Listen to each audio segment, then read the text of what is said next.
Neat paper leakage వ్యవహారంపై విద్యార్థుల హక్కులు, వారి భావాలు గౌరవించాల్సిన అవసరం ప్రధాని మోడీకి ఉందని ఎంపీ భాష్యం రామకృష్ణ తన అభిప్రాయాన్ని వ్యక్తం చేశారు. ఈ సందర్భంగా రాజ్యసభ సభ్యులు భాష్యం రామకృష్ణ మాట్లాడుతూ, విద్యార్థుల డిమాండ్లు వారే చెబుతున్నారా, ఎవరైనా చెప్పి చేయిస్తున్నారా అనే ఆలోచన చేయాలని, సమీక్ష చేసి వాటిపై నిర్ణయం తీసుకోవాలని అన్నారు.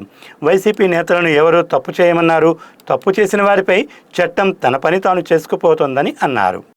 గౌరవించటం అంటే స్టూడెంట్స్ వాళ్ళ హక్కులు, వాళ్ళ భావాలను గౌరవించడం ఎవరికైనా మన ప్రధాని మోదీ గారు చెప్పినా, ఎవరు చెప్పినా ఇంటెన్షనల్గా ఏం జరగదు. కాకపోతే ఏంటంటే ఆ ఫీలింగ్స్లో వాళ్ళు ఏదో కొంచెం ఇంట్రెస్ట్లో ఉన్నారు కాబట్టి దాన్ని మనం సర్దిద్దుకొని సొసైటీలో పిల్లల పట్ల పిల్లలకు ఉండాల్సిందే, వాళ్ళందరం చక్కగా సర్దిద్దాల్సిందే, వాళ్ళందరూ మంచి మార్పులు నడిపించాల్సిందే.